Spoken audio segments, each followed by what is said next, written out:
Good morning, everybody. Morning. Morning. I'm going to be a real big pain in the bum. I'm going to get everyone to stand up, please. I want everyone down in the front two rows. Oh, okay, I'll let the third one get by. That's good enough. But everyone has to come down here. There's a very, very good reason why I want you close to me. It's a very good reason. Yes. Front row is good too. See, if you get in the front row, you get the information first-minded. Don't get second-minded info.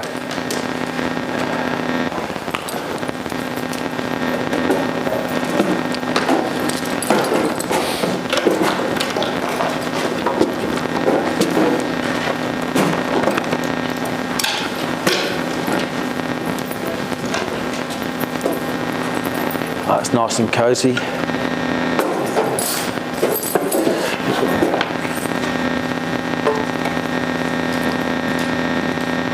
Who here has, who's a sole personal trainer in the room? Yeah. Who here has a studio of your own? So I just want to know, yep. Who here has any multiple studios? How about health club? Anyone has a health club? Fantastic, good to have you here. Now there's a reason why I wanted everyone to come down nice and close, because I find it really fascinating that you go into these things and everyone scatters. Particularly at the back, right? Like in the days we used to go to the movies and ride Jaffas down the movies, because it's really cool to be at the back, or if the presenter's not very good, then you can make a quick exit. Yeah, isn't that true? So one of these delusional, I'm going to get out of here. Yes. How about I start with, everyone get a pen and paper. I want you to write something down.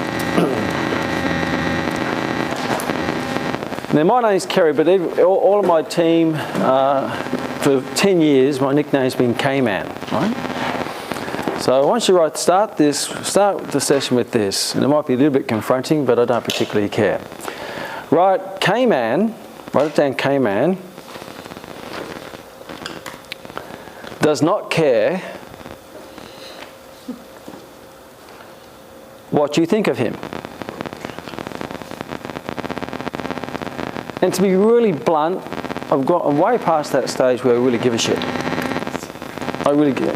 The only thing I give a shit about is your clients. That's what I really care about. I've been in this profession for 30 years, and I've seen many stages in this profession. Some good, some interesting. And what annoys me, and not many things annoy me, but what fascinates me is probably a better word, is when I see clients with the right intent, sacrificing their time, and they want change, but they've just been led down the wrong path. And I guess that's why I come to events like this, is, you know, maybe I can make a bit of difference. You know, because, you know, I have many other things I can do, as you probably have many other things you can do, which I congratulate you for sacrificing that time to be here today. But I teach my trainers who I train now is that, you know, a role of a trainer is two things. Number one is to become your client's friend. That's the first one. So that's all the warm and fuzzy stuff. You become their friend, you're their cheerleader, their motivator, you say good things about them, you congratulate them. But I feel the more important role of a coach, mentor, whatever you want to call it, is to be the unreasonable friend. The unreasonable friend. You see, a friend will tell you what you want to hear. A friend will always tell you what you want to hear. Or someone who wants to become your friend will tell you what you want to hear. And an unreasonable friend will tell you what you need to hear. And there are very few people who have the courage or the balls to tell you what you need to hear. Even if it's something small, even if I've got a little bit of spinach in my teeth, you won't tell me that, because an unreasonable friend would tell me that. My wife would tell me that. You know, I'll leave sometimes in the morning and my wife would say, Rory, she would say, you're not wearing that tie with that suit, are you? And I would answer, of course not. And I'd do reverse and go back upstairs and choose another tie.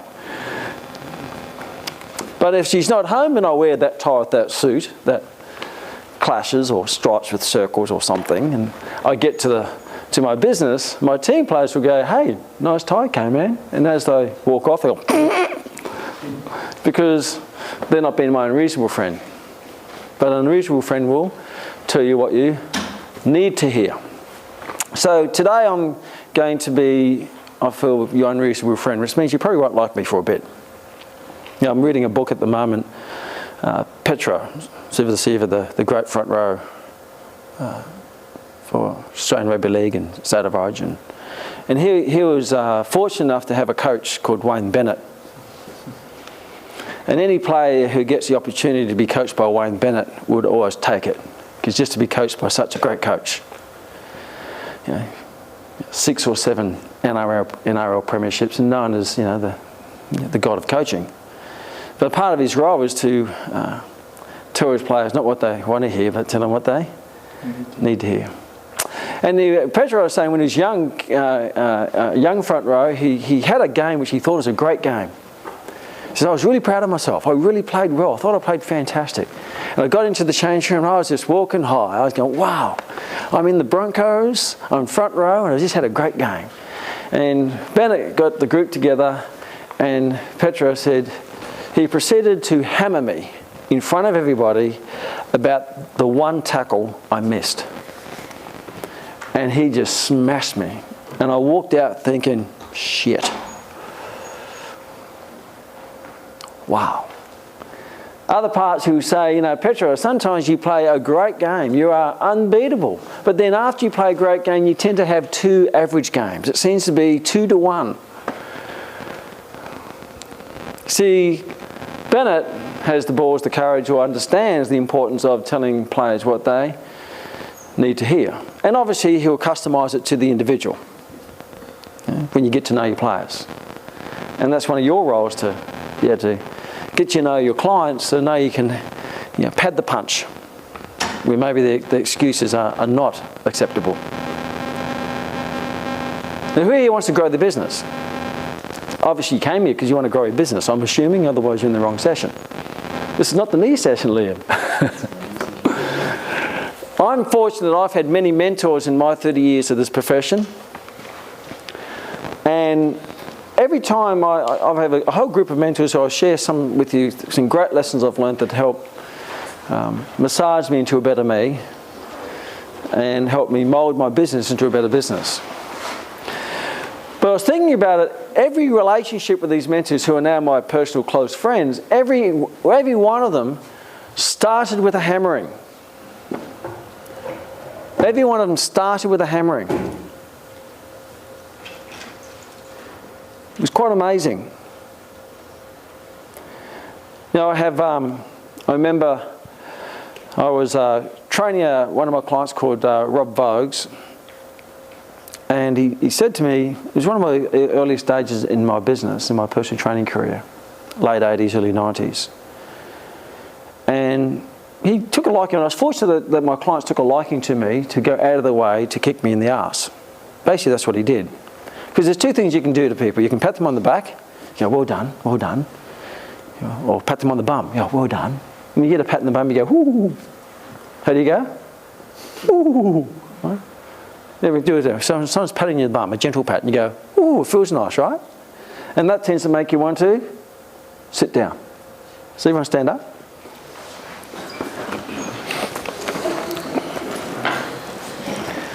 Someone pats you on the bum, and this is what you want to do. You want to go, ooh, do that, go, ooh, like a little nice, pleasurable chill over the bottom. Ready, go, ooh. And you feel that when someone goes, oh, geez, you're good. You're doing such a good job. Ooh, wow, you're wonderful. Ooh, you're such a great personal trainer. Ooh, wow, you look like you're going really well in business. Ooh, right? And some people in life seek people like that out to pat them on the bum. But when you go, which way are you going? Forwards or backwards? Backwards. Now imagine this. Someone kicks you in the arm. Poof, kicks you in the bum. Which way does that get you going? So you go, oh, go, everyone go. Oh, right, go again. Oh, that's painful, right? But which way do you go? Forward. Forwards. So you got to decide in your life, do you want to spend the life going, oh, or, oh, which gets you in a better spot, more successful spot, and achieving what you want to achieve. I spent my life getting my ass kicked. I had lots of people who pat me on the bum, but I realised I never learnt anything from a pat in the bum. I learnt most of my lessons from kicks in the arse, whether it be a kick in the arse in the economy, a kick for ass by a client, a kick from arse by someone who cared.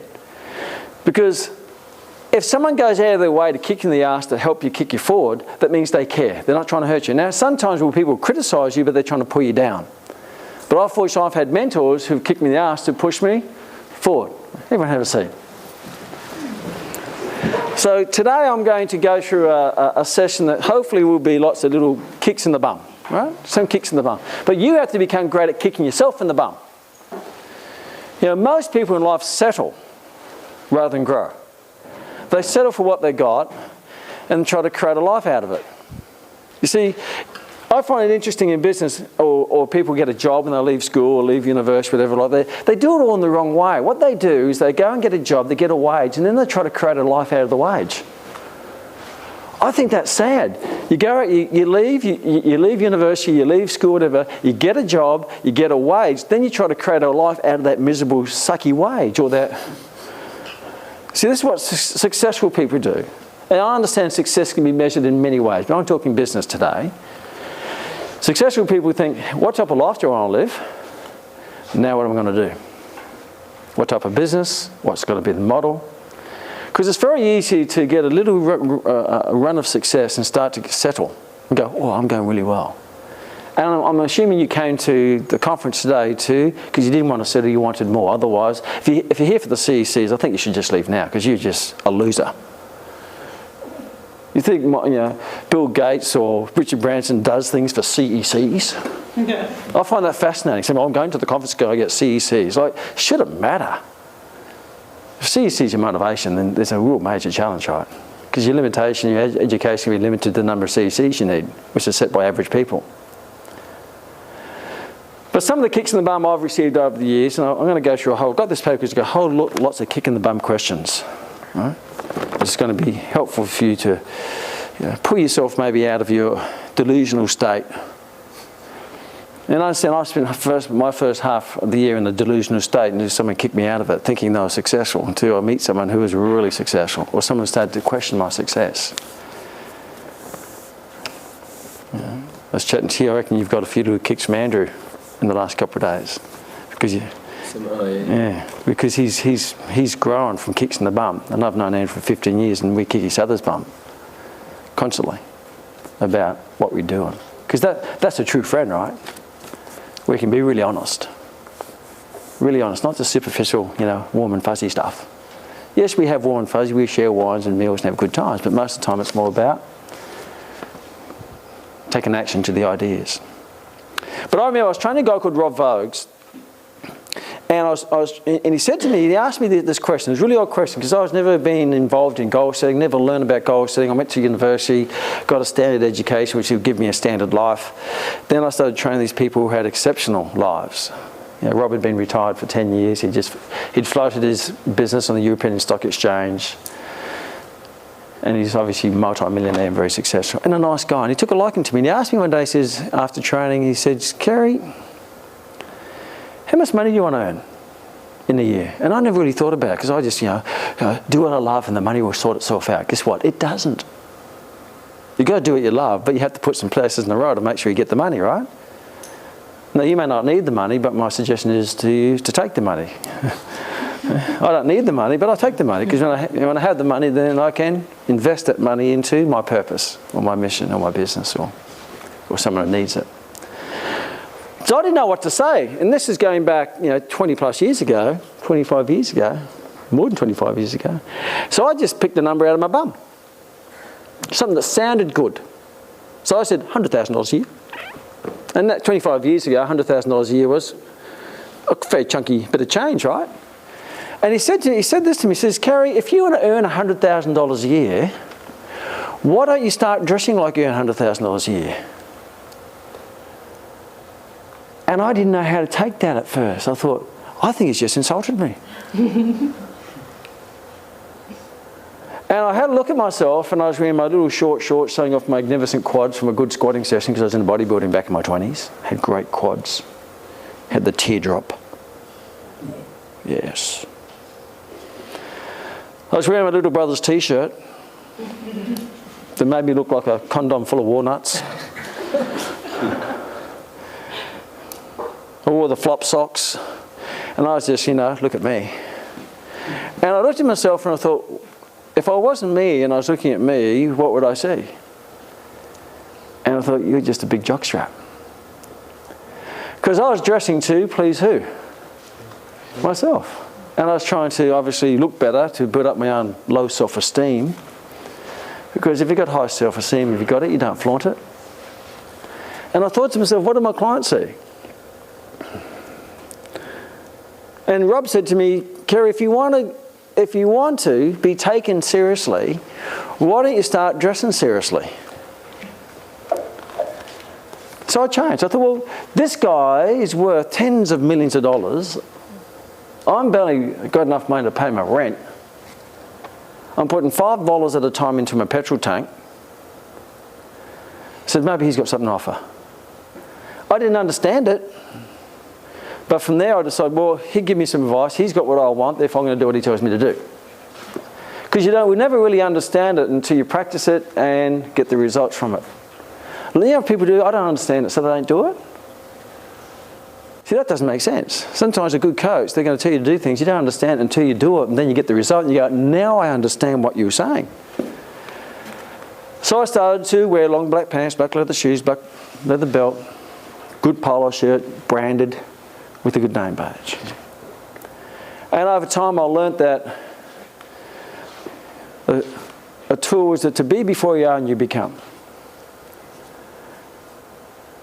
And I thought this, if I'm on a gym floor and there's 10 trainers and there's me, and I'm dressed in my long black pants, well ironed, shiny black shoes, polo shirt, name badge, well groomed, shaven.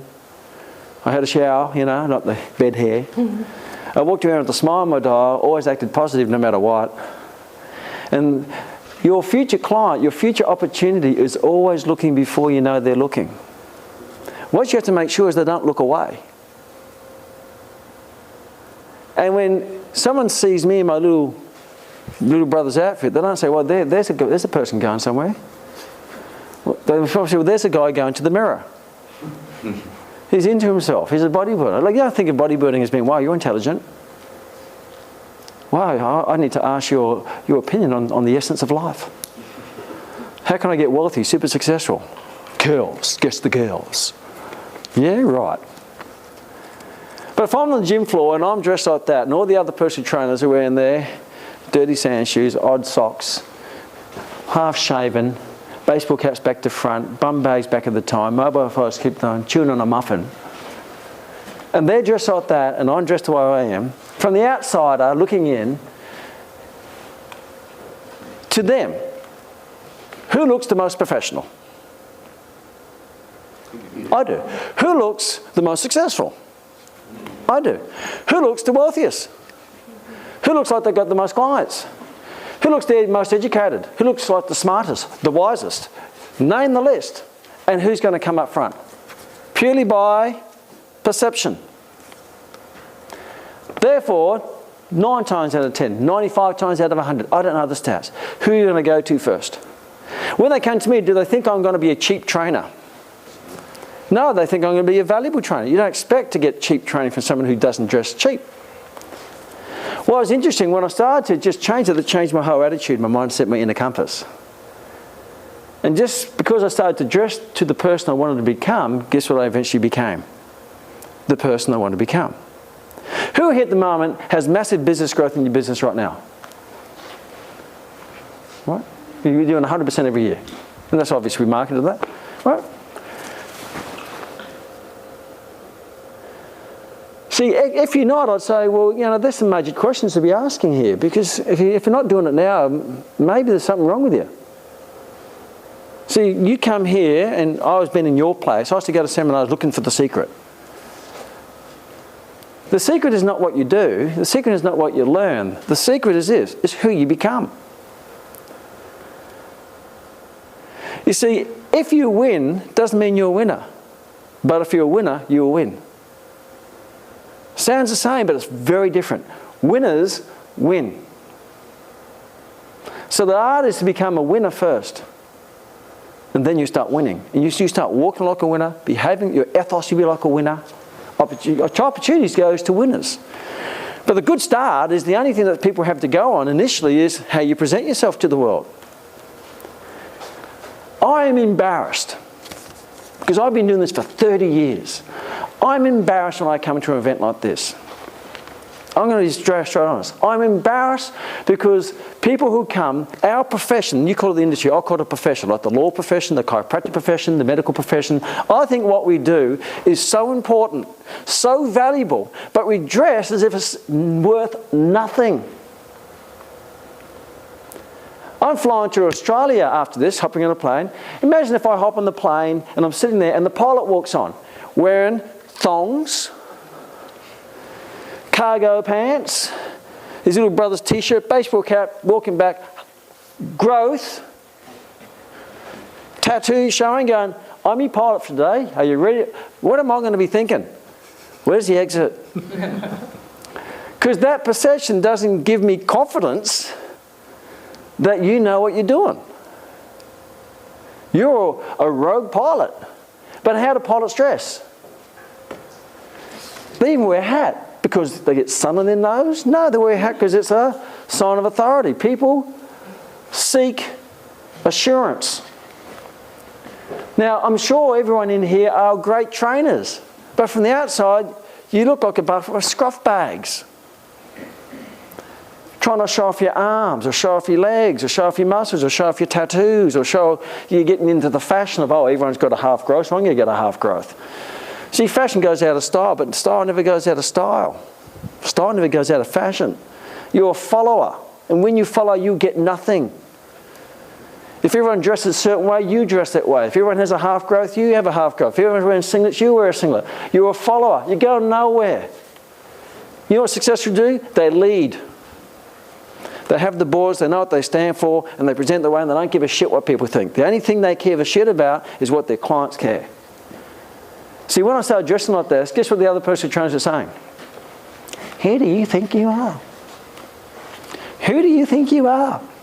Wearing like pants? You can't train people in long pants. I'm thinking, well, golfers play pants. They wear pants. Old days in tennis, they wear long pants. But I'm not going for a run, I'm training someone. Well, what perception does it give? It puts me into the category of allied health professionals and medical professionals. You know, I talked to a cardiologist, because I know lots of doctors and physicians as well. And I said, so what's your thoughts of the gym? So I love the gym. Cardiologist. Alexander Hospital. Head of cardiology. So what do you love about the gym? Because everyone dresses like strippers. They go there for good perv. Now, that's funny, but I'm embarrassed. Because a cardiologist fixes what's broken. What we do is we prevent it from breaking. But they're not sending us people. They're not referring their clients to us. Maybe one or two here and there, but most they're not saying, oh, you've got to go and see her. Because who are they sending them to? What do they see? What they see is someone who doesn't take what they do very seriously, because you don't even present seriously. But when I started presenting seriously, guess what I started getting? Serious results. Not because of my dress, but because what it did to me, it started changing my mindset, started treating this as a profession. I'm not in the fitness industry. I'm in business in the fitness profession. And yes, I've done the time where I train my 30, 40, 50 clients a week. But I thought, yeah, I'm a really good trainer, but I'm only training 30, 40, 50 clients a week. That to me is selfish. If I've got some magic to share, I should be trying to help as many people as I can. So then I started employing trainers, and then I had to open up a studio. Then I opened up 2 studios, 3 studios, I got to 4 studios. Then I went into education to train people how to open up studios, and that's what I spend most of my time doing now. It's helping people open up studios to become successful so you can help more people. So I'm not on the front line, but at least I'm serving my purpose and my mission. My mission is to positively change the health and fitness of the world, one person at a time, from the inside and the outside, and to raise the professional standards of this fitness profession, which I love so dearly. That's my mission statement. That's what I live to serve. That's my purpose. But who got me thinking that way? Rob Vo, kick in the ass. What's interesting is, and when I started becoming successful, he started taking me seriously. He became a business partner. We opened up the Q Academy, which is a whole series of massage colleges across Australia, which he's bought me out now. But isn't that, now he treats me as his equal, multi-millionaire, listing companies on the stock exchange, and he wants to become my business partner. Not because of my biceps or my abs, but because of my professionalism. He started to treat me seriously. Interesting. Kick in the bum, that's how I learned. Molded a great long-term relationship. Regan Bloss, another multi-millionaire. Quiet Regan, trained him for a while. Many, many years, all of these people came to my wedding. You know, lifelong friends. I seek them out when I travel to their city. I crashed my car, so I was late in training him. I apologised, my apologies, Regan, I crashed my car, so I'm a little bit late. Says, that's okay, you okay? Yep, great. We started chatting, and he asked me, says, how are you getting around? I said, well, you know, I'm catching cabs and getting lifts and all sorts of stuff. He says, look, why don't you borrow one of my cars? Now, that to me at that stage was quite odd, because I never heard anyone say that. Because everyone I knew had one car, if not no car. And he used the word, plural term, cars. Would you like to borrow one of my cars? I thought, that's odd. Cars. I don't know anyone who has cars. And I said, no, that's okay, mate. I really appreciate the offering. However, you know, I've all sorted. Now, he sort of realised I wasn't going to accept a freebie. And from my father, I'd never take freebies. I'd sooner walk than get a free feed. I always pay my own way. But I think he sensed that, so he said, how about this, Kerry? How about you train me for free? I train you twice a week, and you have one of my cars until your car's fixed. I said, okay, that's fair. That's an exchange of values. I can live with that. So he took me to his house. He had this mansion at Sanctuary Cove, which is Millionaire's Paradise on the Gold Coast. And he had this massive 4-car garage, and he opened up the garage, and I went, oh my God, 4-car garage, I've never seen. I had a 1-car garage, and then my car wasn't even worthwhile putting in it. First thing I saw was a black Porsche 911. I thought, hope I get the Porsche. Hope I get the Porsche. Look at that Porsche. I didn't really know much about cars, but just the Porsche. You know, rich people drive Porsche. Porsche is it's a chick magnet of a car. My car I was driving at the time was a chick repellent. Beside that was a brand new 7 Series BMW, navy blue, about $250,000 worth of car. Oh, that's nice too. White leather inside. Open the door, smell of leather. Not the smell of mould, which I'm used to. And then beside that was a black Range Rover. But back then, that was the only luxury car, 4-wheel drive. There was no such thing as the BMW X5s and all that sort of stuff, right? It's just, that was like the Rolls Royce. Oh, Range Rover, that's nice too. Then he walks me inside, and there's this little 1980 Nissan Vectra. And he says, you can have this car. And even though I was very pleased that he let me a car, I was subtly disappointed I didn't get the Porsche. So you have this car, this is the housekeeper's car. And I said, I can't take the housekeeper's car. It's her car. I said, no, it's not her car, it's my car, but we give her the car to travel around to clean our properties. I thought, properties? There's that plural word again. But this 1980 car was immaculate condition. It was an old car, but it was in immaculate condition. I thought, wow. And second rule, rich people, successful people, keep things in immaculate condition, including their car. See, what a poor person says is, look, when I get a nice car, I'll look after it. But because the shitbox is a car, it's falling apart. No, it doesn't work that way. So when I get money, I'll look after it. Until then, I'll just blow the money away. Right? When does it start? It starts now. You don't start doing when you get. You start doing to get. I'll start picking the fruit when the fruit is grown, but I'm not going to plant the seed until the fruit is grown. See, that doesn't make any sense, but that's how a lot of people think. It got us in the top of the cars. Next training session, he asked me another question. He said, what's your dream car? And I never thought of it that way. I never had dreams or goals, never taught that stuff. And to me, I was conditioned by my father. A car is just, you just need a car to get from A to B, nothing more, nothing less, because he had poor mind mentality. Learnt lots of valuable lessons from the old man, but wealth and money and business wasn't one of them. But many other good character traits as being a good human being. So I didn't know what to say, so I just picked a car model which I thought was, a symbol of success. So I said, a BMW. He went, really, which one? I said, oh, you know, the standard one. I didn't know. He said, what, mean the 318i? I said, oh, yeah. Then he asked me this next question, which was really odd, and he said, how come you haven't got it? And I thought that was a stupid question. I thought, what a stupid question. I said, isn't it obvious? He said, no. I said, it's too expensive. And he started laughing at me. I didn't know what he was laughing at. I thought, was he laughing? Something I said, is he laughing at me? And I said, what's so funny? I said, he said, you're funny. You make me laugh. And I said, what do you mean? He says, Kerry, the car's not too expensive. I said, yes, it is. You haven't seen my bank account. He said, I don't have to see your bank account. The car's not too expensive. I said, then what is it? He says, you can't afford it. I thought, this guy's nuts. Isn't that the same thing? He said, no. The car is too expensive. Where's your finger pointing? To the car. He said, don't blame the car. Versus, I can't afford it. Where's the finger pointing? To me. Point the finger in the right direction if you want to see the result. You'll get the solution. Then he said, look, I wouldn't drive that car. I wouldn't buy that car. And I thought, I've been set up here. I could sense that he was setting me up for something. And I said, why not? And he says, because it's too cheap. I thought, now he's taking the piss out of me, right? Now, this is a guy who's just spent $250,000 on a 7 Series BMW. He says, what you have to ask, Kerry, is what side of the fence you want to be on? The too expensive side, or you want to be on my side where the car's too cheap? I said, I want to be on your side. So how about you do this? Rather than say the car's too expensive, and even rather than saying I can't afford it, which is a statement that closes off the door of opportunity, ask yourself this: how can I afford the car? And that to me was delusional. It made no sense to me. Because I had no training in this particular area. I knew my anatomy and physiology from standard education with a human movement degree and all that stuff. But I thought, he's rich, I'm not, what the hell? I might as well do it. Because he's got what I want.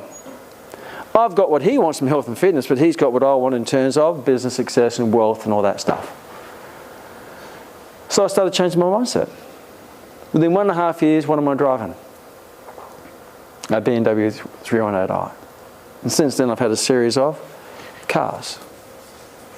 Not by saying I can't afford it, but how can I afford it? Again, how is it? It was a mental kick in the bum. Why did he go out of his way to help me? Because he liked me and he cared. But if I didn't take any action, would he keep helping me? So things started to roll. Things started to progress. I remember he owns, what's the name of it? Healthy Inspirations. He's got 50 women's centres in Australia, Jamie Hayes. And another, my nickname for him is the Space Cadet. Because he's real lateral thinking in a genius type of way. So Jamie says to me one day, he says, yeah, Kerry, what's your net asset position?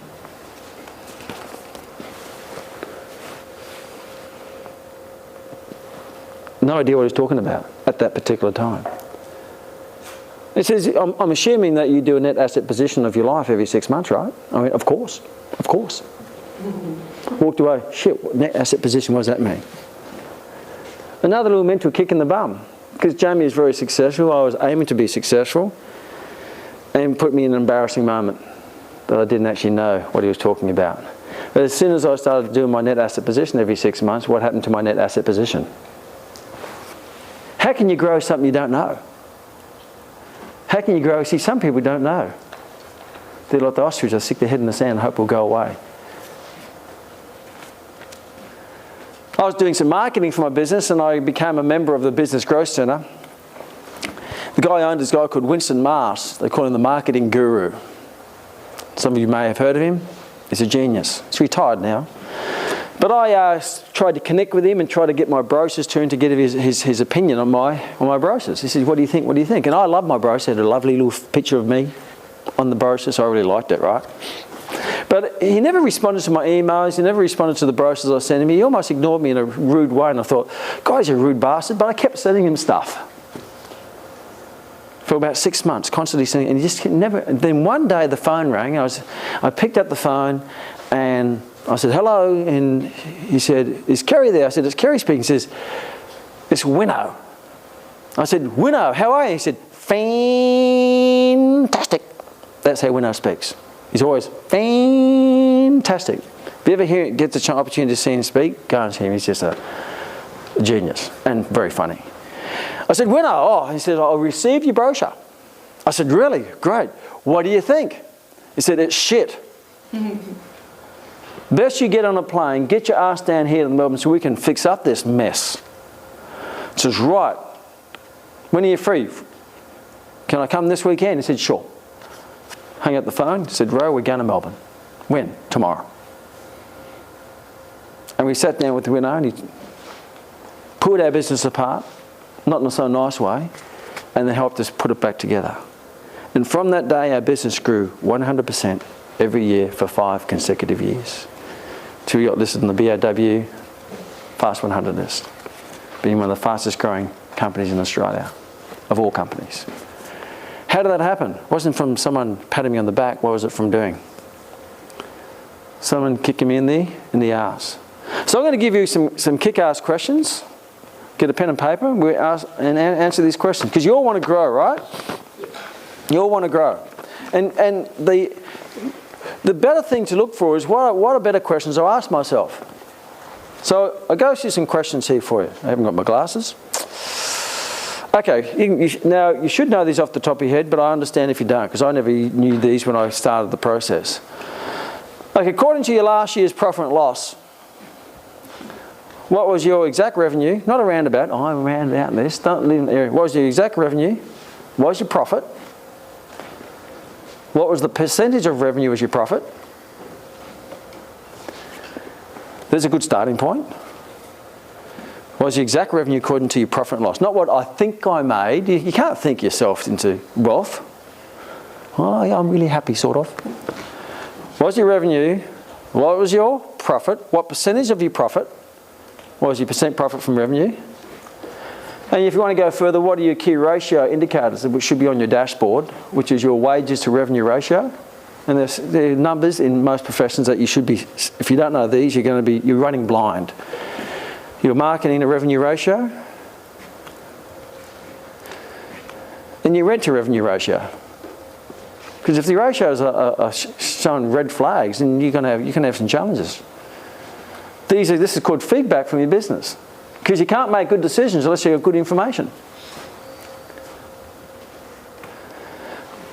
Next question. How about last month? From your last month's P&L.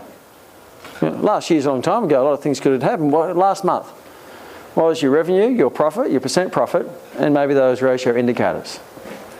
If you don't know the answer, then you write a little grumpy face, with two eyes and a little, right? That's good.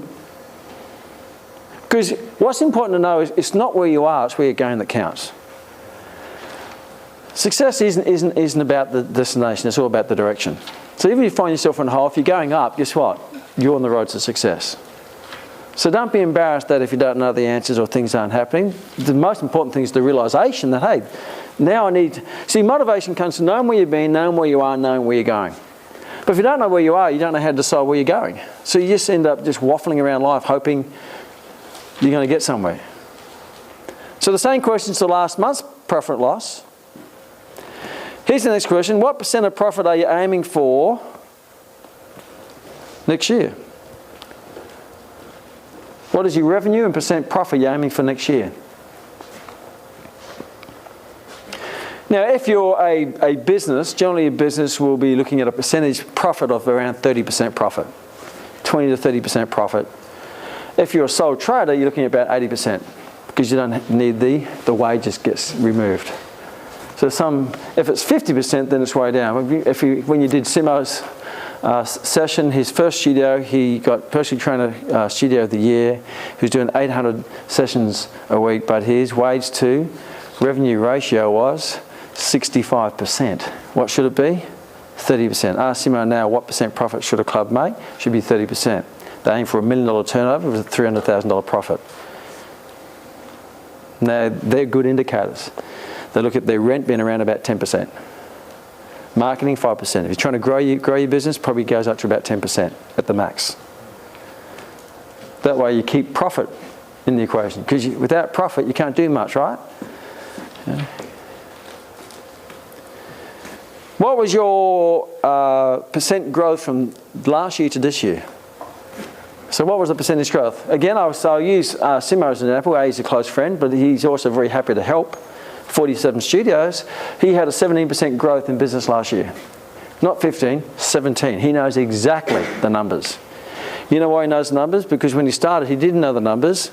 He had a studio doing 800 sessions a year, and he made a measly $50,000 with a 68% payroll. Realisation, how embarrassing. Now he worked on the numbers to get the formula right, so now he has something to sell. Not that you need to build something that you could sell, even though you choose not to sell it. That's going to be up to you.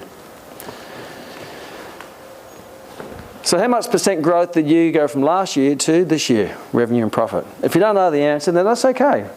But make this the day that you're never going to be embarrassed that you don't know the answer to that question, if you're serious about growing your business. If you're after a hobby, then that's okay. What is your target percentage growth for next year? Revenue, profit. What is your target for next year?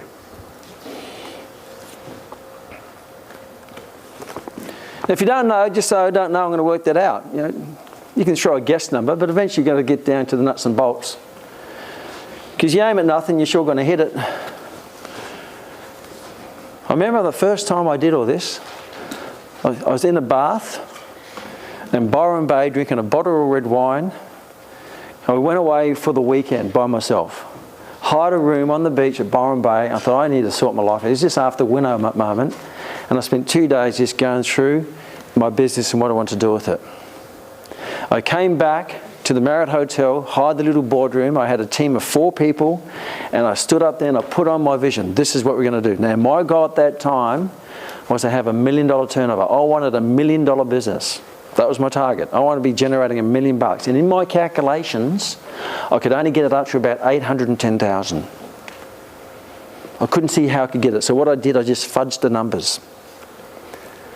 And I got up there and I convinced my team that if we did this, we're going to have $1 million turnover. That next year we did 1.2 million. Because I created a belief in my team that we can do this. And guess what happened to them? They became a part of something bigger than themselves. So this stuff, if done well, you can share it. But you may not talk about dollars because your team may not be dollars orientated. They might be helping people orientated. How are you going to achieve this growth? Is it going to be increasing your prices? Is it going to be increasing the number of trainers you have for you? Is it going to change your model from contracting trainers to employment trainers? Because contracting, you're very limited in how much you can earn. Is it going to be by opening up more studios? Is it going to increase leverage through the internet or selling stuff which doesn't require, you've often thought, if you don't know, say, I don't know, but I'm going to find out. How can I? That's going to be the ultimate, how can I do this? Because you will find a way if you keep asking yourself the right answer. I can't give you the answer. But you can find it by just saying, how can I afford the BMW? How can I grow the business? Because most people don't ask that question. They just settle for what they got, justify what they got, and never explore what they can have. Question 7. How many business books do you have in your library? How many business books do you have in your library? You may say, I don't have a library, but there's a clue.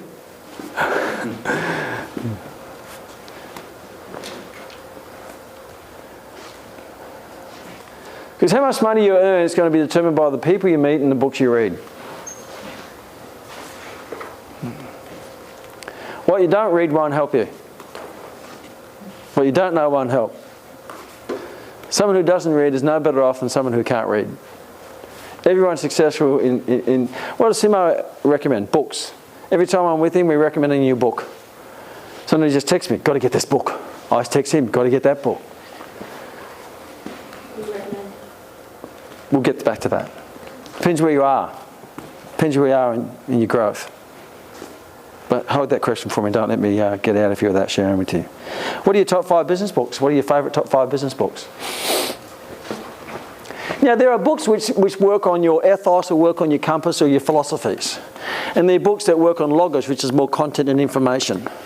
And there are books that, for example, when I first started doing this process, I was reading more books on motivation, psychological adaptation.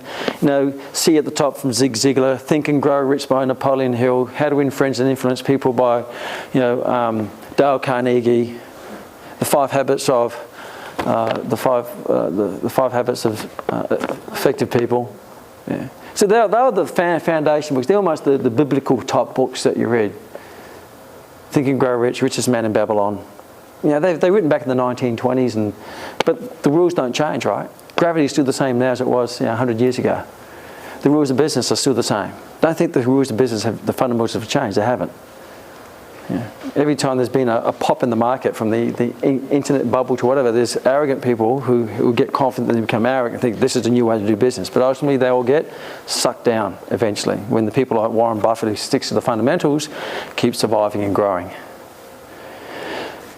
The question is, if you don't have 5 top business books, how do you expect to grow a business? You have to study what you want. If you don't study what you want, see, most technicians in this profession are really good at, squatting, and they're working a new party trick on a ball with the dumbbell holding onto a cable on a variation plate. You're getting so sidetracked from really that works. You think the solution is complicating the shit out of something, and try to come up with some new formula or some new cut through scientific. The fundamentals are the same, right? You may have to go through that process to realise, and I've been through that process in the early part of the career, the fundamentals are the same.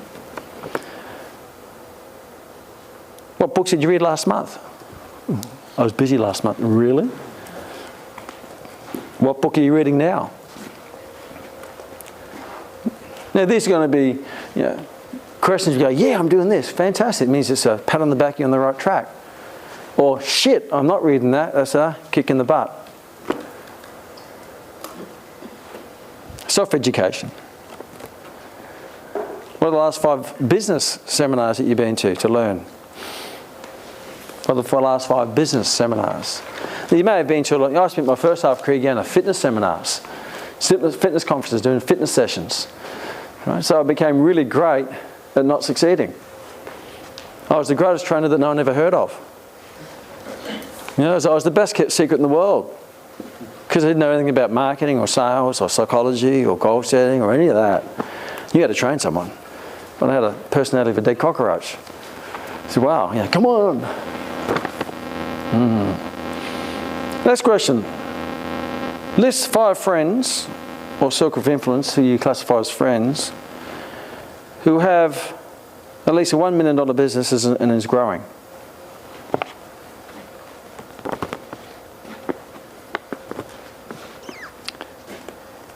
If you want to run, don't join a walking club. If you want to run faster, who do you run with? Faster runners. So seek out people who are on that speed train to that success and hang out with them. Better still, attract them into your world. Now, dressing like something the cat dragged in isn't going to grab their attention. Because they're not going to take you seriously, just by perception. But if you start presenting well, acting well, becoming that person you need to become successful, you start attracting those people into your circle of influence, because people like that want to hang out together. Winners want to hang out with winners, but winners don't want to hang out with losers. So if you dress like a loser, don't expect winners to want to hang out with you. I can't say it any more honestly than that. If you dress like a loser, don't expect people who want to hang out with you. Winners go, wow, look at that, I'm going to hang out with them. To start that attraction part, you have to become attractive, right? In life, you don't get what you want. You don't get what you want in life. A lot of people want stuff, they don't get it. You don't get what you need. People need stuff, they don't get it. You get what you deserve. That's what you get in life. So if you want to change your life, you have to become more deserving. You have to become more attractive to the people you want to attract. Wayne Bennett attracts top players because they want a top coach. Not by the nice things he says, but sometimes the unreasonable things he says. You'll be the average of the people you hang out with. If you go through their wages and you put it together and divide it by the number of people, your wage would be around about their wage. And it's not that they're right or wrong, or there's nothing good or bad here, but you just might be in the wrong team. If I want to play for the All Blacks, I have to stop playing with the suburban hobos who get pissed before the game, have a cigarette at half time, and couldn't give a shit if they win or lose, and they don't care if they wash their jersey before they come on, and they show up at the game 1 minute before the game. If I want to play for the All Blacks, then I've got to stop hanging out with those types of people. They're probably nice people, but they're just not your team. I have lots of friends who I don't see anymore, but they're still nice people, but they didn't want to grow. Your future will be determined by the people if you want to look at your future, look at the people around you. They hit me first. Early in my career, I was sitting at a party. We're out about 3 a.m. in the morning. We're all in a big circle. We're all pretty, pissed on bourbon. Couple of joints going around, looking at the stars, going, "Hey man, isn't it a great night?" Now I was driven, I was ambitious, I worked hard, but I got involved into this, and I go, "Yeah," and I looked around, and I thought to myself, "Where's this heading?" I enjoyed it for about a good year. I enjoyed it, and they weren't bad people. It wasn't heavy drugs, just social. Yeah, man. I think, where the hell is this heading? The joint came by. I always remember this. I grabbed the joint, I looked at it and says, "Where's this heading?" Woo. Passed it on, stood up and says, "Thanks guys for a great night," and never went back. Guess who became the topic of conversation? I did. Isn't that fascinating? The ones in that group who stayed my friends are the ones who said, "Wow, Kman, it's great to see that you're achieving. I'm really proud of you." The rest who became critics and cynics. Here's something of success. The higher you climb, the more people are going to pull you down. But here's another way. If they're not pulling you down, if you don't have a whole list of cynics and critics, you're not climbing high enough. You're blended. You're too gutless to stand for something because you're just too scared of the criticism. I spent my whole career being criticised by people like you and loved by my clients. Because the only people who criticised me were other trainers. Because I dressed differently, I behaved differently. Even today I walk in and people say, "Well, who's the guy in the suit?" Well, that's who I am. I'm a professional. And I take what I do seriously. If you don't like it, I don't give a shit. I really don't care. But who cares are my clients. They love me. They're evangelists. So I have people who are evangelists for me and people who hate me. But the people who hate me, they don't even know me. I don't even know them. I don't even know how they are. Here, they're talking about you. Oh, that's nice.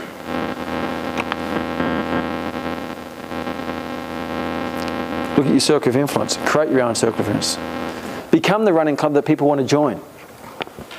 Become the running club. I want to hang out with that person because they're going places. What I learned in early, a guy gave me this: wherever you're going, Kman, walk a bit faster than everybody else and walk a bit taller than everybody else. Because you know what, people go, "Wow, he looks like he's going somewhere important. Where are you going?" "I don't know." But straight away, what impression does that give? Dress your upside, big smiley face, walking, person with a mission.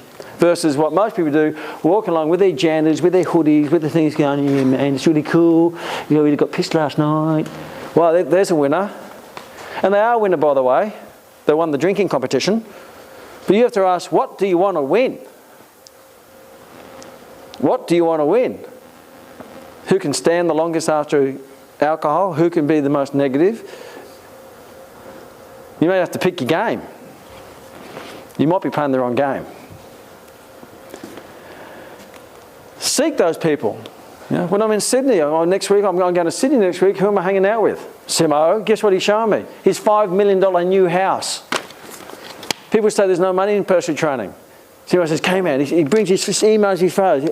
I've seen the photos from the start to the end of building a $5 million mansion.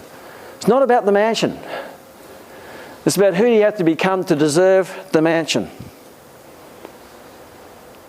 So when I go to Sydney, I spend a day with Simo, going out for lunch, going and seeing his house. How cool is that? I remember when I first met him, he was the sole personal trainer, couldn't rub 2 cents together. When I go to Brisbane, I meet up with Rob Vogt. When I go to Melbourne, I go and see Winnow. Why? Because they're my circle of influence. And you find there's only going to be a handful of people who really wish you well. If I succeed, Simo is more excited than me. If Simo succeeds, I'm definitely more excited than him. If Liam succeeds, I'm just revved up. Why? Because I've known Liam from when he started having a job that you hated to doing what you love. They're the people you need to hang out with, who get more excitement about your success than you do. I want you to ask this question. If you achieve all the dreams you ever wanted to achieve in your life, money, success, travel, houses, picket fences, marriage, love, Labrador, all that stuff, charity, this life is just perfect. Oh, you just couldn't be any more perfect. It's just a dream. You live in a dream. Out of all your friends you know, how many people would sincerely be happy for you, and how many might be just a little bit jealous? And you probably find the ones who are sincerely happy for you, you can count them on one hand. And that's your high-performing circle of influence. The rest are acquaintances. You don't judge. There's no judgment. It's just observation. I don't judge someone who prefers to have a joint than go for a run. That's just who they are. That's okay. I just don't have you in my circle of influence. I don't say that's bad. Well, he has his reasons. I don't know those reasons. I never will understand those reasons. So who am I to judge? If you really want to have a free life, these are the two things you have to implement in your life. Remove judgment and inject forgiveness. Now, forgive means you forgive. Doesn't mean you choose to hang out with them anymore, but don't carry that forward with you. What's your business mission statement?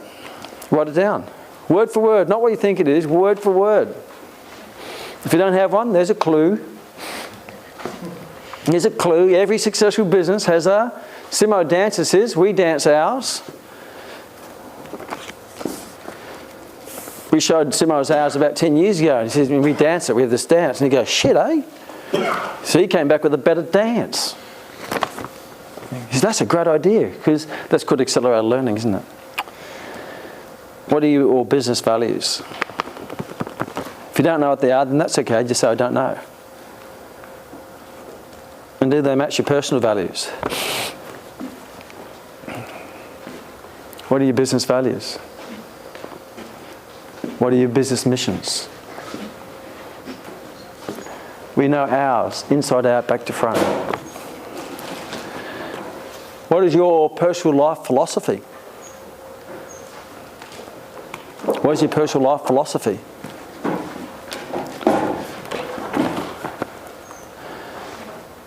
Means it's just that inner compass of how you live your life. I'll share mine. I live for the day and I invest in tomorrow, and I live a life of abundance. That's how I live my life. I live for the day and I always invest in tomorrow, which is education, health, fitness, all the important things. And I live a life of abundance.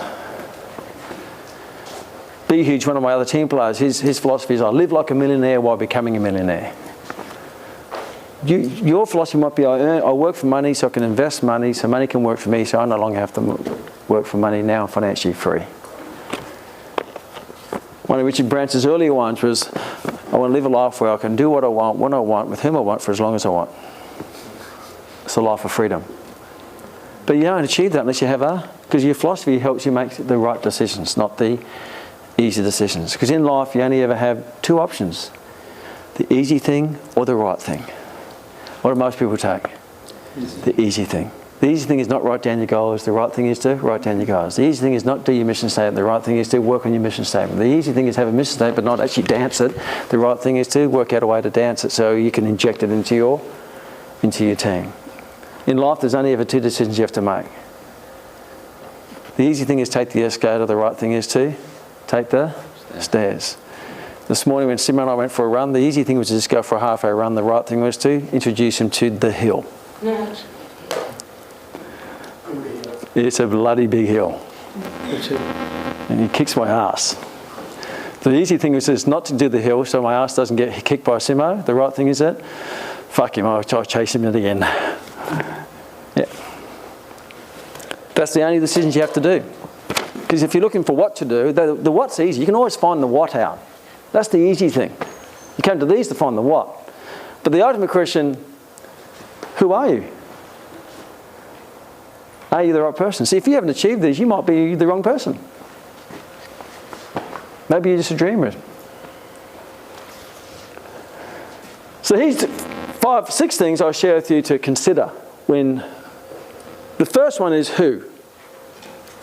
The who. You know, you come here to grow your business, but maybe you're not the right person. Maybe it's a good idea, but it's not really who you are. And that's okay. We watched a great movie last night called Rudy. Everyone seen the movie Rudy? I'll put it on the top list. No, hardly anyone even seen it. I introduced Simo to it last night. Rudy. Oh, how good's a Rudy? It's just amazing. It's just so based on a true story. Young bloke, he's too small, he's too weak, he's too dumb, he's too everything. His family, but he chose that he wanted to chase his dreams against the advice, against his physical inabilities. Yeah. Now, to what he achieved, he was not the right person to play gridiron, but he kept pushing, he eventually got in there. Yeah. But he's pretty persistent. And, you know, the goal was bigger than the objection. The goal was bigger than his critics, and some of them were his closest father, brothers. But you don't know whether you're the right person unless you know who you are. Most people don't really know who you are because you're infected by other people. You're moulded by other people. You're moulded by the expectation of society, but you never really actually know what you stand for. You know, I've really got into values in the last few years with one of my business partners, Steve, who's really introduced me to values, and it's really been helpful. Where you live a life according to your values. I'll give you a little example. Get a blank piece of paper and put your right hand over the piece of paper and draw an outline of your hand. And I'm going to do it very briefly today, but I want you to spend more time on it. Because when it comes to values, if you live a life according to your values, you're going to end every day really happy and content. When you live a day or a life not serving your values, you end the day feeling frustrated, hollow, something's missing. Like you've been really busy, but you don't feel like you're satisfied. And the reason why is because you're living your life to other people's values, or you're living your life to other people's expectations, but you're not living your life to your values. And everyone has different values. The best way to start with your values of today, if you want to know where your values are today, is just look around you. You know, obviously, one of my students said to me, you know, one of my high values is health and fitness. I said, well, that's a lot of bullshit. And she went, what? He says, no, it is. One of my values is health and fitness. I said, that's crap. And he says, why do you say that? She says, because you're fat.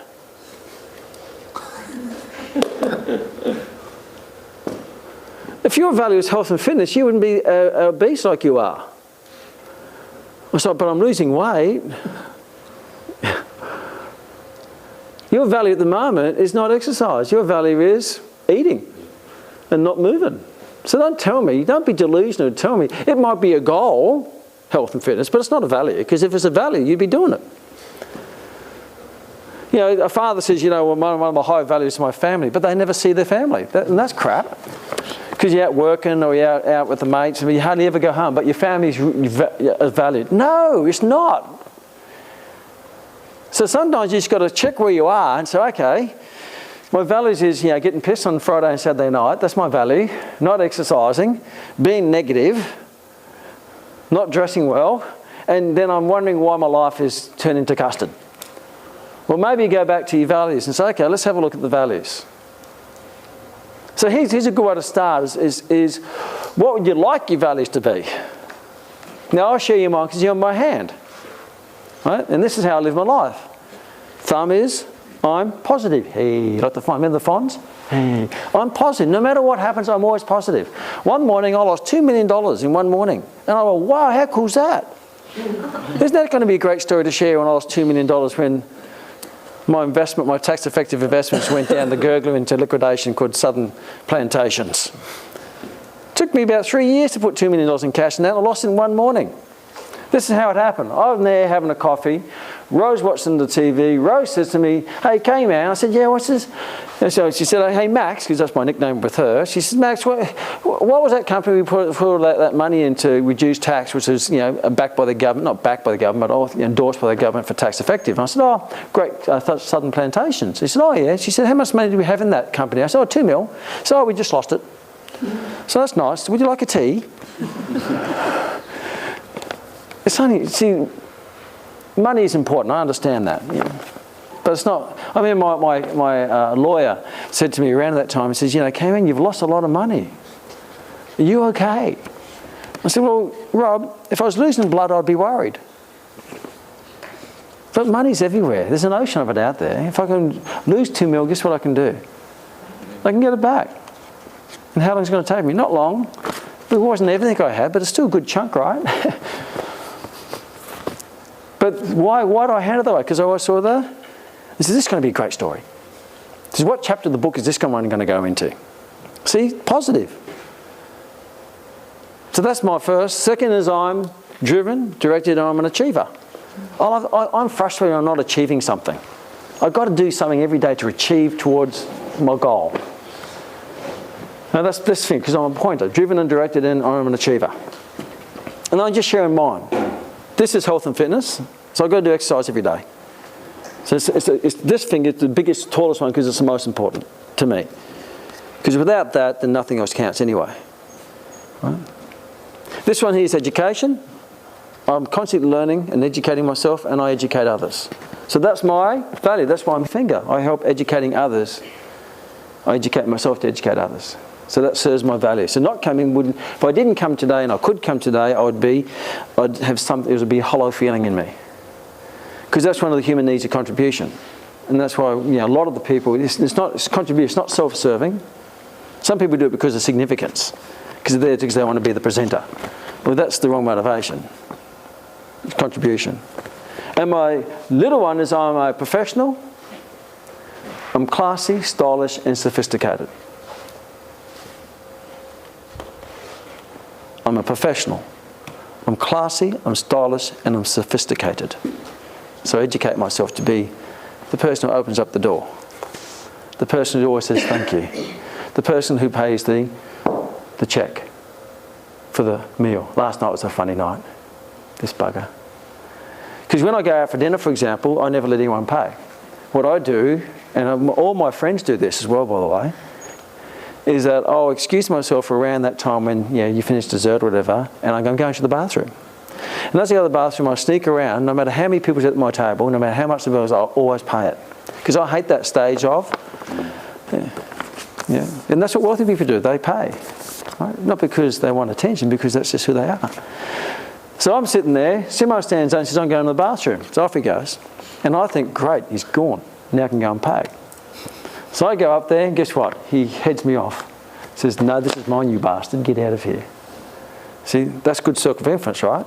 But that's also good etiquette. I don't take a free ride. But it all levels off at the end.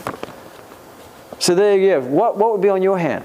What would be the 5 top things? It could be, I remember one guy said, my tallest one is the smallest one is I'm a great father. Because that's a very important value to him. So he put father. I'm a great father. So therefore, every day, he says, have I lived my values? I've been a great dad today. I've been health and fit today. What are your values? My wife's values are different to mine. One of hers is discipline. The other one is order and neatness. The other one is exercise. So she's run every day for the last 10 years because that's her value. She cannot do a day without running because that's her. You can't do what you're not.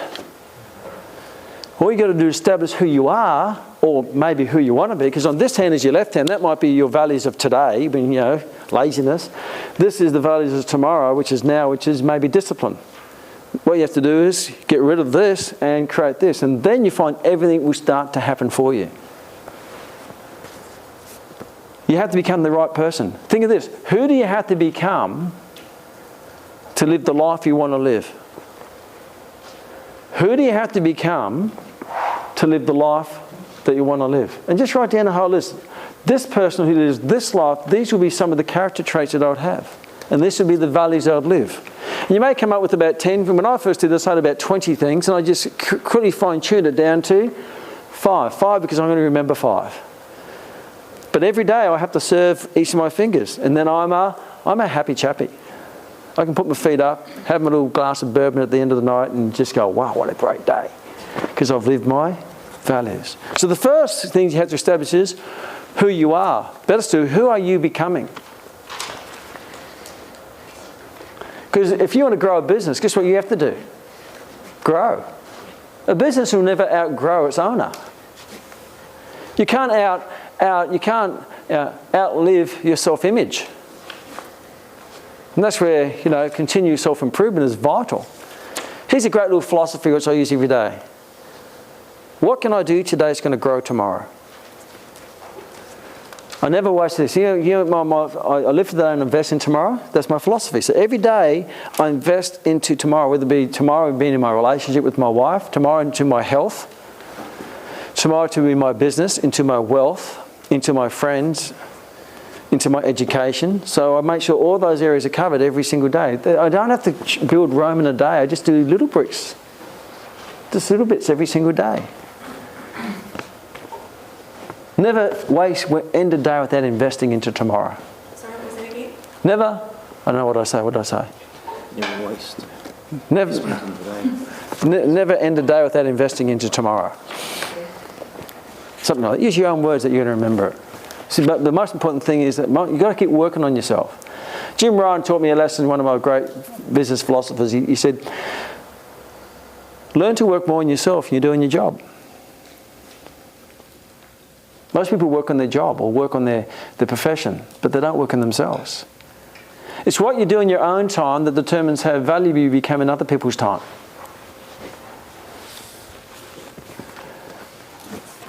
In my business, and I'll use Simo again, very lots of systems. And where are those systems developed? Not between the hours of 9 and 5. They're when everyone else is in prime time watching Jersey Shore, the Kardashians, some stupid thing on TV which is putting toxic waste into their head, where you could be working on yourself, reading a book, writing systems for your business, developing a dance for your mission statement, maybe developing a mission statement. Average people do 9 to 5. Successful people is what they do outside the prime time that determines, or outside that standard time. So think of this, who are you becoming? Then think of, what do you want? So one of your values might be family, right? A real part of family. So maybe a model of business that takes over the world may not serve your family. And that's okay, but if you say, I'm going to go and conquer the world, and a real important part is your family, then maybe you have to work a different way to do it. Because you're going to lose one. Sometimes people chase one value and compromise another. They chase their wealth and sacrifice their health. We see that.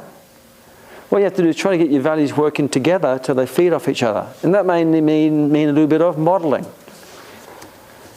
Do I have franchise, or do I have lots of team? Well, if your value is you like to work with people, then maybe it's team. Maybe team players annoy you, so you may want to say, I'm going to be more of a personal trainer and charge exclusive prices. You're an architect to your own life. But make sure whatever you're building serves your values, and the model of the business that you build serves your values and doesn't compromise your personal values, because you will not be happy. You get the money, you may even get the money, but you'll lose many other things in life which are more important to you. And I see that all the time, and I'm sure you see that all the time with people you train who are really successful, but they've lost their health, they've lost their kids, they've lost their family, they just lost, and they just focus on whatever. Don't become one of them. You get obsessed with one, make sure your values are served. Think of what you want to do. So who are you, then what do you want to do? What do you want to stand for? That's a good question. What do you want to stand for? Something that you believe in, not what someone else believes in. Don't be what we call a sheeple. Come to a conference and you hear someone yell, and you just follow someone else's lead. All of a sudden everyone's doing this type of training. Guess what? You go, and you start doing that type of training. Think of, how do you want to do it? My model when I started in personal training was, and even how I do education, it's very different. And it draws criticism from others. If you come to Max, for example, we have a boardroom. If you want to come to our college, you have to be accepted. If you're negative, if you're arrogant, if you don't dress well, if you want to come to our college, you've got to shave, clean shave. You're not allowed in our college without a shave. Your hair cut off. Oh, but I like my long hair. We're going to miss you. You wear a suit and tie. You have good etiquette. You treat everyone respectfully. You're on time. You're not late. You're late, you go home. You're late twice. We kick you out of the college and you go to at-home learning. We have very high, non-negotiable standards. That's what I stand for. If you don't like it, tough. Go somewhere else. What do you stand for? Or you're a prostitute. Means you're for sale. So you can come into my college, give me $10,000 and says, look, I'll pay an extra $5,000 if I can keep my unshapen face. I don't want your money because that's going to compromise my standard and my values. So you model the business that you're going to be proud of that is a representation of who you are. Don't aim to please other people. Please what you believe in and stand firm. Because if you believe in nothing, you fall for anything. When I did personal training, it was half-hour sessions. In the years when the half hours weren't acceptable, everyone was doing hour and a half sessions. Everyone thought I was a Looney Tune. 3-4 compound-based exercises, hands-on stretching, hands-on massage throughout the entire session. All the other trainers said, "Oh, people don't like massage." I said, "Yeah, maybe your clients don't. You know why they don't? Because you don't." But I don't care. My clients love it. So after every, we'll take someone through a workout, we'll do a preparation set, we'll do a stretch, hands-on stretch. Then we'll do their results sets, then we'll do a hands-on stretch. Then we'll put the towel over and we'll give them the neck and shoulder massage. And they go, oh. So the reward, I got that idea from when I go to hairdressers, the massage. I don't care why they do it, it just feels good. So I put that into my personal training business. Then you go to the next exercise. You do preparation set, stretch, result set, stretch, then massage, then the next exercise. And it's all, they're getting the exercise, but they get the reward at the end. The stretch, which is, see, this is the philosophy. I train you. See, training's painful, right? I'll use an example. I don't drink water. To me, it tastes like liquid air. Fitness people find that really funny that I don't drink water. I hate water. So I disguise it with flavour. So I have cordial, I have soft drinks, I have juice, but I don't drink water. And you find that odd. I don't care what you think because this is my life. But I'm hydrated. I perform at a very high level in sport as well as in business. So it serves me. I'm hydrated. But I disguise the water. What I found is I had to disguise the exercise because exercise is painful. It's sweaty. Muscle soreness. But they have to do it right. They have to do the bench press, which goes, how's it go? You want to do that? Go. That's painful. Now, people don't come back for, do that. They go, well, I can't wait to go down and go, get flogged by my trainer again. So after they do a, I'll give them a stretch. And they go, So how's it go? Go. Then I give them a stretch and they go, Then I give them a massage and they go, oh. So I give them a go. So they get a, then a, oh. Then we want to do another one? Yes. Then they do, how they go? Then I give them a stretch. Then I give them a massage and they go, oh. Then at the end, the last 10 minutes, I'll lay them down. I do a full-on hands-on stretch. Then I give them a 2 to 3 minute full massage. And they go, oh. They're going to come back. It's the difference between going to a barber, getting cut, and going to a hairdresser. And you get the massage and the full treatment. That's the one way to add value. That's what I stand for. Other trainers go, oh, people don't like that massage. I find that funny. One of my students said, she came back from the US and says, yeah, my clients don't like massage. I said, no, I think you got that wrong. Your clients don't like massage from you. So I guarantee if I had all your clients or Rory had all your clients, they would love it. Because you don't like it, guess what? They don't like it. Because you don't give it with the right ethos. You're there going, oh God, here we go. So they're going, so somebody gives you a massage now. Oh, something's wrong with that, right? But if you give the massage like a physio or a chiropractor with care and say, we're going to, and all you do is say, hey, Mrs. Jones, when you do a bench press, you get really tight to the necks and shoulders. Can we just loosen it up for you so we can get you loose for your next lap pull down exercise? Okay. You get in and you get a massage. And you're going, oh. My clients love the stuff. They don't like the training, but they love the window dressing. And that's what brings them back. Why do I keep drinking water? Because it's flavoured. That's why I keep drinking the water. Most trainers give people boring water. It's all about the training. Well, Starbucks isn't about the coffee. They wrote a great book. It's not about the coffee. You don't go to Starbucks to drink the coffee because you say it's not maybe the best coffee, but you go to Starbucks because of many of the other reasons. And that's why you read business books, because you realise that you don't have to be the best to be the most successful. You just have to give the perception you're the best to be the most successful, and that will create an internal pressure for you to live up to your own expectation. So what do you stand for? Think about it. Or are you just doing what everyone else is doing? I've been in this profession 30 years and I've seen, there's this phase, and this new shit comes in and people go, oh yeah, and they pick up the shit and they run with it. And then they come back to another conference and someone sells you some other shit and you pick it up and you're just shit carriers. And it's not even your shit. There's nothing worse than carrying someone else's shit. But because someone sells you on it because you don't have a thought of your own, you can't think for yourself, you just follow. And you're wondering why you're not going anywhere. If you're in the herd, all you see is someone else's ass in front of you. Be at the front. And have a team that beside you. Now you're on the right path, right? And people want to be involved in something that's different, that's good, that's valuable. I don't go out there looking at the new way to exercise the pec. You know what? The pec's the pec's the pec's the pec. Pectoralis major, origin, sternum, clavicle, insertion, anterior proximal humerus, it flexes, horizontally flex, it internally rotates, and it ducks. And you know what? And that's what it's always done, whether you're Brazilian, whether you're African, whether you're American, whether you're Australian or New Zealand. You don't have to come up with a new exercise because there's no new muscles. People say, oh, you can't give someone bench press, lat pull down and squat, and that's what you give them. Why? What other muscles have you got that they don't have? If they're doing squat, chins and bench press, what muscle haven't they trained? Oh, but I'm different. Really? What planet are you from? I'm different. Wow, really? How? What physiology is different about you? You're trying to you're focusing on the wrong thing. You're focusing completely on the wrong thing. Rather than get them doing the fundamentals, and that will give them the 20. If you get them doing 20% of the stuff that's really important, they'll give them 80% of the result. But you try to go, oh, I need to dig into it and make it really complicated. Got to have this new training tool and put a Bosu ball and a vibration plate and put a fit ball on top of that and hang from that and do this and put a GIMP mask on and do squats while someone's throwing pebbles at you. Unbelievable. You say, oh, with the core. Yeah, okay, here's one. Just think about this one. If I got you up here, it says, okay, name the 7 muscles of the core, their origins, insertions, and their actions and their function.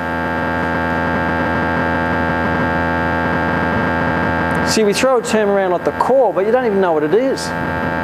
Because you come into a seminar, like in a conference here, someone says core, they attach it to a piece of shit, and you go, that's training the core.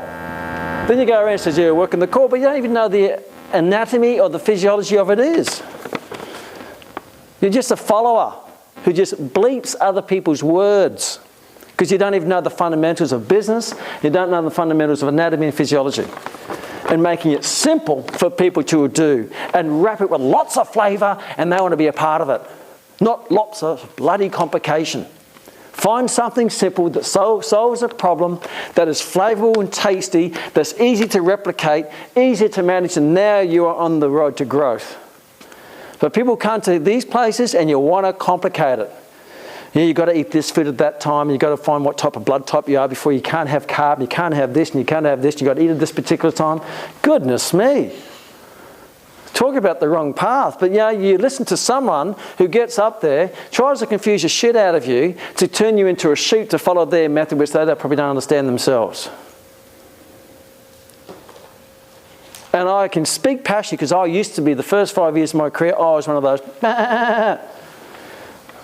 And I thought, geez, I better go back to fundamentals, learn the fundamentals of what really works, what's easy to manage, and what's going to be attractive to my target market.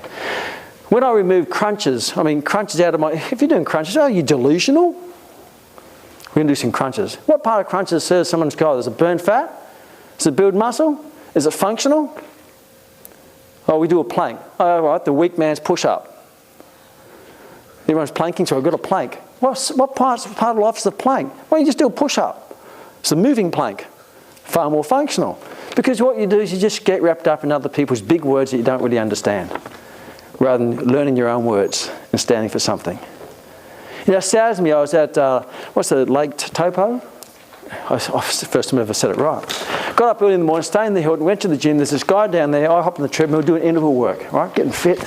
Did about, you know, did bench press, did some chins, did some dumbbell lunges, and about half hour. And the whole half hour, there's this big fat guy laying on the ground doing crunches.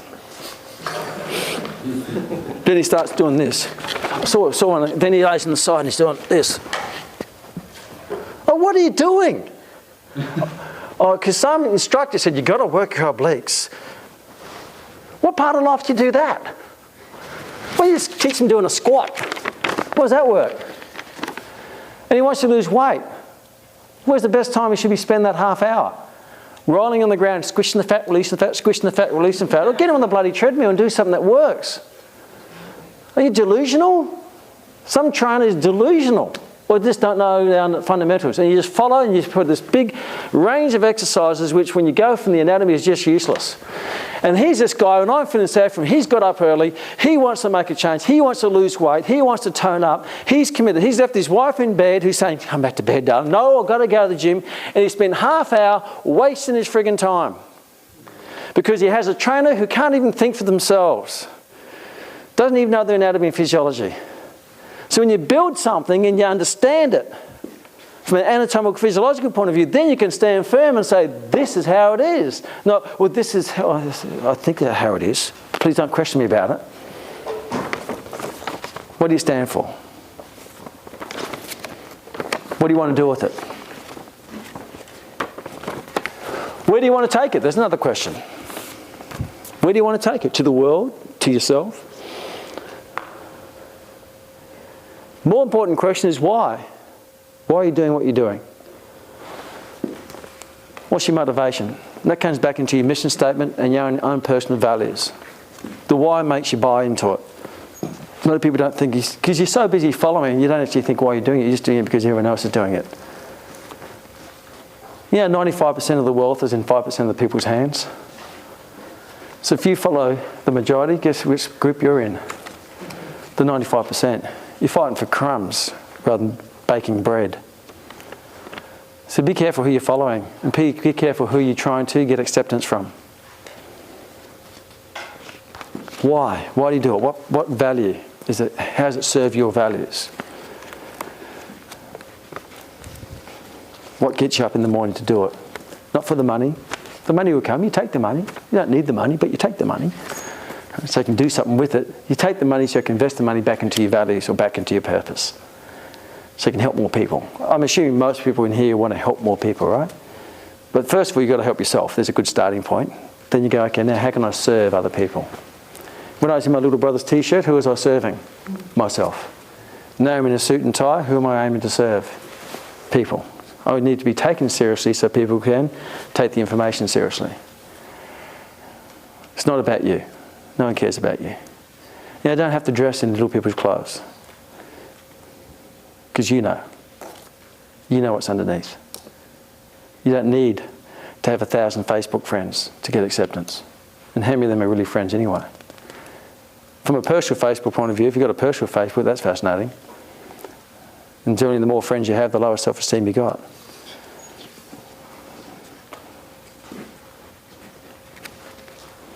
Why? When? When's a good time to start? Set some goals. My suggestion for goals, and I was talking to Simra about this, is we just set short-term goals. The next year, 5 years is that's a pretty tough goal. A lot of things can change. Your life can change like in 5 years. So I tend to set 1 year goals. That each year is going to outgrow the next year. If I can take the last 47 years of my life and knowledge and experience and inject it into the 48th year, then it's going to be a great year. But I live my life regretting those 47 years living in the past, and the next year is going to be more of the same. So take everything you've learned for the last of your life and put it into your next year with passion and purpose and reason. And how are you going to do it? How are you going to do it? How are you going to be an architect to your life? Are you going to be more of an exclusive trainer where you train individuals and you charge exclusive prices? Are you going to have trainers work for you? How are you going to leverage what that magic. See, everyone has some magic in you that you need to share. Whether that be as a parent, as a friend, as a business acquaintance, everyone has something to offer. Just find out what are you here, what do you need to share, and how you're going to do it. If you have some magic and you're keeping to yourself, I think that's a little bit selfish. If you're at magic and you're sharing it with 30 clients, but you have the ability to share it with 3,000 clients through a different model, then keeping it to 30 is selfish. And that's what drove me. It took me from an individual gym instructor to a personal trainer, to having trainers working with me, to have a studio, to have multiple studios, to get into education, to have one college and have multiple colleges. Because it serves my purpose of contribution to share something which I think could be valuable to other people. And make sure that model doesn't compromise your values. So what I look forward to is seeing who you're going to become. And I look forward to seeing you become far more successful than you can ever imagine. To finish off, never overestimate other people and never underestimate yourself. Because everyone who had a big business empire started as a one individual person with a great idea. And generally they started their empire in their bedroom, in their garage. Everything starts with one thought, one idea. And from there they became whatever they became. But make sure you're an architect to who you become and how you want to live your life. Thank you for a great morning and now afternoon. Enjoy lunch. Give yourself a clap.